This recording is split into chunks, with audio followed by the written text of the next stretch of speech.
राधे राधे भक्तों, आइए सुनते हैं नवरात्रि में जवारे बोने का महत्व। इनके उगने के रंगों से पहचाने शुभ संकेत। सनातन धर्म में माँ दुर्गा की आराधना का पर्व नवरात्रि विशेष महत्व रखता है। इन 9 दिनों में माता रानी के 9 स्वरूपों की पूजा की जाती है। उनका आशीर्वाद पाने के लिए भगत तरह तरह के जतन करते हैं। इस पर्व में जवारे बोने का भी विशेष महत्व है। इनके फलने से कई संकेत प्राप्त होते हैं। नवरात्रि के त्योहारों को बड़े धूमधाम के साथ मनाया जाता है। इस दौरान माँ दुर्गा के 9 रूपों की पूजा अर्चना की जाती है। भगत अपने घरों में और बड़े बड़े पंडालों में माता दुर्गा की प्रतिमा की स्थापना करते हैं। इसके साथ ही नवरात्रि के दिनों में लोग जवारे बोते हैं। इनके बिना माता की पूजा अधूरी मानी जाती है। नवरात्रि के पहले दिन से ही जौ बोए जाते हैं।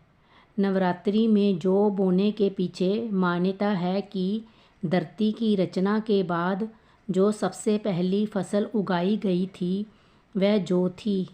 9 दिनों की नवरात्रि पूजा के बाद इसको नदी या तालाब में विसर्जित कर दिया जाता है।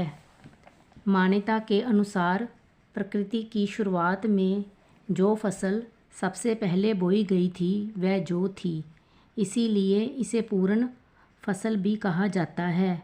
नवरात्रि के दिनों में सिर्फ जौ बोने से ही सब कुछ नहीं होता, बल्कि इसके बढ़ने की गति भी बहुत कुछ बताती है।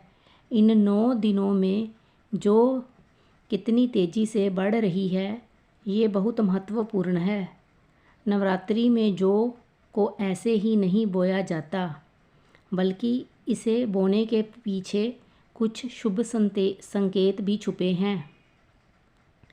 यदि नवरात्रि में जौ बोने के कुछ समय बाद ही उगने लगे और जल्द ही हरी भरी हो जाए तो ये आपके लिए एक बहुत ही शुभ संकेत है। ऐसी मान्यता है कि इससे संकेत मिलता है कि आपके घर के कामों में आ रही हर प्रकार की रुकावट जल्द ही दूर होगी और घर के सदस्यों का स्वास्थ्य भी अच्छा बना रहेगा।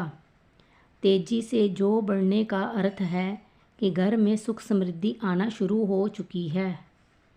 यदि आपके घर की जौ सफ़ेद और हरे रंग में तेज़ी से बढ़ रही है तो ये एक शुभ संकेत माना गया है। इसका अर्थ है कि माता ने आपकी पूजा स्वीकार की है। पीले रंग में उगने वाली जौ को भी घर में खुशियों की दस्तक माना जाता है। राधे राधे। कृपया मेरे चैनल को लाइक, शेयर, कमेंट और सब्सक्राइब करें।